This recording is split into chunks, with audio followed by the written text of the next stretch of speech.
Hello दोस्तों, जय Hind. Lecture number ये 2 है। 1000 प्रश्न की जो ये सीरीज़ चल रही है विज्ञान की, इसके पहले लेक्चर में हम लोगों ने 50 क्वेश्चन कवर कर लिए थे और ये लेक्चर नंबर 2 है। इसमें हम लोग 51 नंबर से क्वेश्चन कवर करेंगे। इसके पहले के लेक्चर का लिंक आपको नीचे डिस्क्रिप्शन में मिल जाएगा। देखते हैं 51 नंबर प्रश्न क्या लिखा हुआ है। लिखा है, कुतुब मीनार के 5वें तल का निर्माण किसके शासनकाल के दौरान किया गया था? तो वो थे आपके फिरोज शाह तुगलक। किसके शासनकाल में? Firoz Shah Tughlaq. Most important question, कई बार एग्जाम में आ चुका है। अगला देखिए 52 नंबर। लिखा है, स्वतंत्र अवध वंश की नींव किसके द्वारा रखी गई थी? तो वो थे शहादत खां। किसके द्वारा रखी गई थी? शहादत खां के द्वारा। नेक्स्ट पॉइंट देखिए 53 नंबर। लिखा हुआ है, हिंदू उत्तराधिकार अधिनियम ने भारत में वंशानुक्रम के नियम को कब त्याग दिया? तो वो था 1956 में। कब त्याग दिया था? 1956 में। नेक्स्ट पॉइंट देखिए 54 नंबर। लिखा हुआ है, कदम बांध किस नदी के संगम पर स्थित है? तो ये कदम और गोदावरी नदी के संगम पर। कदम बांध किस नदी के संगम पर स्थित है? तो ये कदम और गोदावरी नदी के संगम पर स्थित है।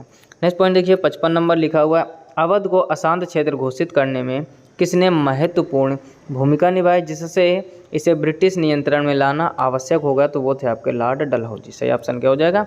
लॉर्ड डलहौजी। नेक्स्ट पॉइंट देखिए 56 नंबर। लिखा हुआ है, संविधान की प्रस्तावना में कौन सा शब्द भारत को पूर्ण राजनीतिक स्वतंत्रता और सर्वोच्च शक्ति वाले देश के रूप में वर्णित करता है? तो वो है आपका संप्रभु। क्या है वो? संप्रभु। नेक्स्ट पॉइंट देखिए 57 नंबर। लिखा हुआ है, मानव दृश्य प्रणाली द्वारा अनुभव किए जाने वाले प्रकाश को मापने के लिए विज्ञान प्रकाश मिति का मूल SI मात्रक क्या है? तो वो है आपका कैंडेला। देखो घुमा फिरा कर कह रहा है, मेन चीज़ समझो, कह रहा है प्रकाश मिति का SI मात्रक क्या है? कैंडेला। नेक्स्ट पॉइंट देखिए 58 नंबर।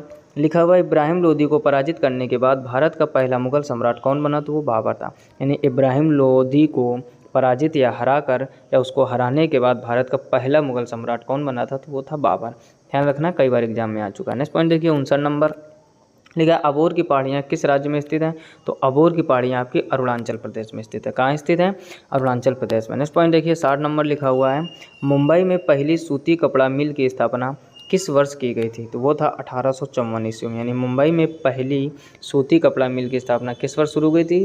तो वो थी आपके 1854 ईस्वी में। नेक्स्ट पॉइंट देखिए 61 नंबर। लिखा हुआ है, पंजाब से निकलने वाली 5 नदियां पाकिस्तान के मिठानकोट में किस नदी में मिल जाती? तो वो आपकी सिंधु नदी में। किस में मिल जाती हैं? सिंधु नदी में। नेक्स्ट पॉइंट देखिए 62 नंबर। लिखा हुआ है, मिजोरम के लोगों का परंपरागत बांस नृत्य को क्या कहा जाता है? यानी जो मिजोरम का परंपरागत बांस नृत्य है उसको क्या कहा जाता है? तो उसको कहा जाता है चेराव। क्या कहा जाता है? चेराव। नेक्स्ट पॉइंट देखिए 63 नंबर। लिखा है, 1708 ईस्वी में गुरु गोविंद सिंह जी की मृत्यु के बाद खालसा ने किसके नेतृत्व में मुगल साम्राज्य के खिलाफ विद्रोह किया? तो वो थे बंदा बहादुर के। किसके नेतृत्व में? तो बंदा बहादुर के। नेक्स्ट पॉइंट देखिए 64 नंबर। लिखा हुआ, लाल लीला का खिताब किस खेल से संबंधित है? वो आपका संबंधित है फुटबॉल से। लाल लीला का जो खिताब है वो किससे संबंधित है? तो वो संबंधित है आपका फुटबॉल से। नेक्स्ट पॉइंट देखिए 65 नंबर। लिखा हुआ है, त्वेसा मलिक किस खेल से संबंधित है? तो ये आपको गोल्फ से संबंधित। त्वेसा मलिक किससे संबंधित है? गोल्फ से। नेक्स्ट पॉइंट देखिए, सरयू नदी इस नदी की सहायक नदी है। यानी जो सरयू नदी है वो किस नदी की सहायक नदी है? तो वो आपकी शारदा नदी की सहायक नदी है। नेक्स्ट पॉइंट देखिए 67 नंबर। लिखा हुआ, विटीकल्चर किसे कहा जाता है? तो विटीकल्चर आपको कहा जाता है अंगूर की खेती को। ठीक, इंग्लिश वर्ड है विटीकल्चर। कह रहा है विटीकल्चर किसे कहा जाता है? तो अंगूर की जो खेती की जाती है उसको कहा जाता है विटीकल्चर। नेक्स्ट पॉइंट देखिए 68 नंबर। लिखा, 1857 तक भारत के मुगल सम्राटों का लगभग 200 वर्षों तक निवास स्थान क्या रहा? तो वो रहा लाल किला। समझो 1857 तक भारत के मुगल सम्राटों का लगभग 200 वर्षों तक निवास स्थान क्या रहा? तो वो रहा है लाल किला। यानी लगभग 200 वर्षों तक वो लाल किला में रहे। अगला देखिए 69 नंबर। लिखा हुआ, विद्युत परिपथ को वियोजित करने या इसे पूर्ण करने के लिए किसका प्रयोग किया जाता है? तो ये स्विच का प्रयोग किया जाता है। किसका प्रयोग किया जाता है? स्विच का। नेक्स्ट पॉइंट देखिए 70 नंबर। लिखा हुआ है, हीलियम के द्विआवेशित आयन क्या कहलाते हैं? तो उसको कहते हैं अल्फा कण। हीलियम के द्विआवेशित आयन क्या कहलाते हैं? अल्फा कण। नेक्स्ट पॉइंट देखिए 71 नंबर। लिखा हुआ है, भारतीय संविधान में कौन सा अनुच्छेद सहकारी समितियों के संवर्धन से संबंधित है? तो वो है आपका अनुच्छेद 43 भी। कौन सा है? अनुच्छेद 43 भी। नेक्स्ट पॉइंट देखिए 72 नंबर।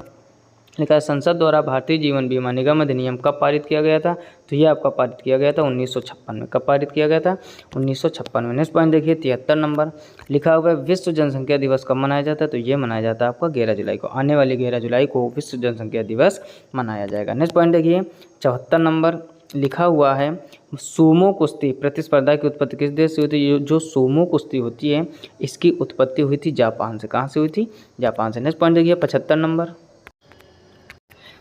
लिखा है टू लाइफ्स पुस्तक किसके द्वारा लिखी गई थी? तो ये विक्रम सेठ के द्वारा। टू लाइफ पुस्तक किसके द्वारा लिखी गई थी? विक्रम सेठ के द्वारा। नेक्स्ट पॉइंट देखिए 76 नंबर लिखा हुआ है 1865 ईस्वी में मुंबई का पहला नगर आयुक्त किसे नियुक्त किया गया था? तो यह था आर्थर क्रॉफर्ड को। 1865 ईस्वी में मुंबई का पहला नगर आयुक्त किसे नियुक्त किया गया था? तो यह था आर्थर क्रॉफर्ड को। नेक्स्ट पॉइंट देखिए 77 नंबर लिखा हुआ है किस अधिनियम के तहत केंद्रीय प्रदूषण नियंत्रण बोर्ड का गठन किया गया था? तो ये था आपका जल प्रदूषण निवारण एवं नियंत्रण अधिनियम 1974। फिर से पढ़ लो, अच्छा क्वेश्चन है। कह रहा किस अधिनियम के तहत केंद्रीय प्रदूषण नियंत्रण बोर्ड का गठन किया गया था? तो जल प्रदूषण निवारण एवं नियंत्रण अधिनियम 1974। नेक्स्ट पॉइंट देखिए 78 नंबर लिखा हुआ है तलाजा गुफाएं किस राज्य में स्थित हैं? तो जो तजाला गुफाएं ये आपकी गुजरात राज्य में स्थित है। नेक्स्ट पॉइंट देखिए 79 नंबर लिखा हुआ है जनता द्वारा मुद्रा के रूप में अपने पास रखे गए धन और उसके द्वारा बैंक जमा धन के अनुपात को क्या कहते हैं? तो इसको कहते हैं मुद्रा जमा अनुपात। क्या बोलते हैं? मुद्रा जमा अनुपात। नेक्स्ट पॉइंट देखिए 80 नंबर लिखा हुआ है भारत के किस शहर में सप्तक संगीत समारोह मनाया जाता है? तो ये मनाया जाता है आपका अहमदाबाद में। कहाँ मनाया जाता है? अहमदाबाद में। नेक्स्ट पॉइंट देखिए 81 नंबर लिखा है भारतीय संविधान की कौन सी अनुसूची दल बदल के आधार पर किसी व्यक्ति की संसद के किसी भी सदन या राज्य की विधानसभा या विधान परिषद के सदस्यों से योग्यता से संबंधित है? तो वो है आपकी 10वीं अनुसूची। कौन सी है? 10वीं अनुसूची। नेक्स्ट पॉइंट देखिए 82 नंबर 82 लिखा हुआ है भगवान शिव के अवतार को समर्पित कादरी मंजूनाथ मंदिर कहाँ पर स्थित है? तो ये आपका स्थित है मंगलुरु यानी कर्नाटक में। फिर से सुन लो, भगवान शिव के अवतार को समर्पित कांदरी मंजूनाथ मंदिर कहाँ स्थित है? तो यह मंगलुरु यानी कर्नाटक में स्थित है। नेक्स्ट पॉइंट देखिए 83 नंबर लिखा हुआ भारतीय सशस्त्र बल वयोवृद्ध दिवस कब मनाया जाता है? तो ये मनाया जाता है आपका 14 जनवरी को। भारतीय सशस्त्र बल वयोवृद्ध दिवस कब मनाया जाता है? 14 जनवरी को। 15 जनवरी को क्या मनाया जाता है? लेक्चर 1 में हमने डिस्कशन किया था, उसका आंसर आप कमेंट बॉक्स में कमेंट जरूर कीजिए। अगला देखते हैं 84 नंबर लिखा है ज्ञात्रग क्षत्रिय वंश के प्रमुख के पुत्र कौन थे? तो वे थे वर्धमान महावीर। कौन थे? वर्धमान महावीर। नेक्स्ट पॉइंट देखिए 85 नंबर लिखा हुआ है संवाद कौमुदी नामक अखबार की स्थापना किसने की थी? तो वो की थी राजा राम मोहन राय ने। फिर से सुन लो, संवाद कौमुदी नामक अखबार की स्थापना किसने की थी? राजा राम मोहन राय ने। नेक्स्ट पॉइंट देखिए 86 नंबर लिखा हुआ है मीर जाफर को किस वर्ष पुनः बंगाल के नवाब के रूप में प्रतिष्ठित किया गया था? तो ये है सन 1764 ईस्वी में।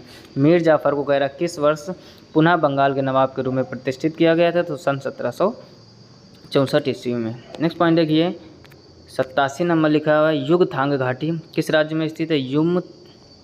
युमथांग घाटी किस राज्य में स्थित है? तो वो आपकी स्थित है सिक्किम में। नेक्स्ट पॉइंट देखिए 88 नंबर लिखा हुआ है हीमोग्लोबिन की कमी के कारण कौन सा रोग होता है? तो एनीमिया। हीमोग्लोबिन अर्थात खून की कमी से कौन सा रोग होता है?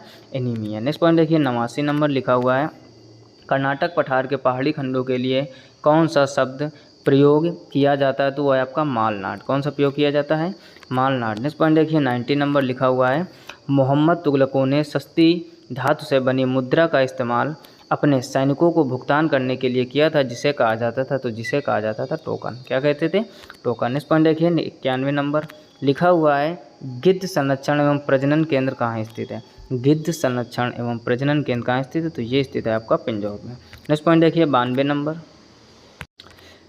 नंबर लिखा हुआ अरावली पर्वतमाला की सबसे ऊंची चोटी किस राज्य में स्थित है? तो वो आपके स्थित है राजस्थान में। कहाँ स्थित है? राजस्थान में। नेक्स्ट पॉइंट देखिए 93 नंबर लिखा हुआ है 1925 में घटित हुआ कौन सा षड्यंत्र ट्रेन की डकैती से संबंधित है? तो वो आपका काकोरी षड्यंत्र। षड्यंत्र या खड्यंत्र दोनों चीज़ें पढ़ते हैं। 1925 में कह रहा घटित हुआ कौन सा षड्यंत्र ट्रेन की डकैती से संबंधित है? तो वो है आपका काकोरी षड्यंत्र। नेक्स्ट पॉइंट देखिए 94 नंबर लिखा हुआ है भारतीय राष्ट्रीय कांग्रेस के एकमात्र अध्यक्ष कौन थे जिन्होंने निर्वाचित होने के बाद भी अध्यक्ष पद से इस्तीफा दे दिया था? तो वो थे आपके सुभाष चंद्र बोस। फिर से सुन लो, कह रहा भारतीय राष्ट्रीय कांग्रेस जिसको इंडियन नेशनल कांग्रेस कहते हैं कि एकमात्र अध्यक्ष कौन थे जिन्होंने निर्वाचित होने के बाद भी अध्यक्ष पद से इस्तीफा दे दिया था? तो वो थे आपके सुभाष चंद्र बोस। नेक्स्ट पॉइंट देखिए 95 नंबर लिखा जवाई नदी किस नदी की सहायक नदी? तो ये आपकी लूनी नदी। जो जवाई नदी है वो लूनी नदी की सहायक नदी है। नेक्स्ट पॉइंट देखिए 96 नंबर लिखा हुआ है संविधान का 100वें संशोधन अधिनियम 2015 द्वारा भारत और इसके किस पड़ोसी देश की सीमा को संशोधित किया गया था? तो वो था आपका बांग्लादेश। कौन? बांग्लादेश। नेक्स्ट पॉइंट देखिए 97 नंबर लिखा हुआ है, विंचुड़ो नृत्य का संबंध मुख्यतः किस राज्य से है? तो ये है आपका गुजरात राज्य से। किससे है? गुजरात राज्य से। नेक्स्ट पॉइंट देखिए 98 नंबर लिखा हुआ है, भारत के प्राचीन इतिहास के संदर्भ में अशोक स्तंभ का संबंध किस स्थान से है? तो वो है सांची से। तो अशोक स्तंभ का संबंध किससे है? सांची से। नेक्स्ट पॉइंट देखिए 99 नंबर लिखा हुआ है, सुभाष चंद्र बोस ब्रिटिश सरकार के नज़रबंदी से किस वर्ष भाग निकले थे? तो 1941 में। फिर से पढ़ लो, कह रहा जो सुभाष चंद्र बोस से वो ब्रिटिश सरकार की नज़रबंदी से किस वर्ष भाग निकले थे, यानी उनको पता ही नहीं चला था और वो निकल गए थे। कौन? सुभाष चंद्र बोस। तो ये किस सन की घटना है? तो ये है 1941। नेक्स्ट पॉइंट देखिए 100 नंबर लिखा हुआ है, सालार जंग संग्रहालय किस शहर में स्थित है? तो ये आपकी स्थित है हैदराबाद में। तो यहाँ तक हम लोगों ने 100 क्वेश्चन कवर कर लिए 2 लेक्चर में। हर एक लेक्चर में आपको 50 क्वेश्चन प्रोवाइड कराए जाते हैं। ये आने वाले आपके CGL, CHSL, MTS हर एक एग्जाम के लिए बहुत ही महत्वपूर्ण है। वीडियो को लाइक नहीं किया तो लाइक कर दीजिए। चैनल पर पहली बार हो तो सब्सक्राइब करके नोटिफिकेशन बिल को ऑल पर सेलेक्ट कीजिए ताकि हर एक वीडियो की अपडेट आप तक पहुँचते रहें। कमेंट बॉक्स में कमेंट करके बताइए क्या ये सीरीज़ इसी तरीके चालू रखी जाए, यानी 1000 क्वेश्चन पूरे कंप्लीट करवाया जाए। यकीन मानो आपका 1000 क्वेश्चन में बहुत ज़्यादा से ज़्यादा क्वेश्चन फंसने के चांस है। तो जितना हो सके इसको दोस्तों में शेयर कीजिए ताकि उनकी भी तैयारी अच्छी चलती रहे। इसके पहले का लेक्चर का लिंक नीचे डिस्क्रिप्शन में मिल जाएगा, या फिर आप चैनल की प्लेलिस्ट में 1000 से भी अधिक प्रश्नों की सीरीज नाम की प्लेलिस्ट बनी हुई है, वहाँ जाकर आप इन सारे प्रश्नों को देख सकते हैं। फिलहाल में इस वीडियो में इतना ही, मिलते हैं नेक्स्ट वीडियो में, तब तक के लिए जय हिंद।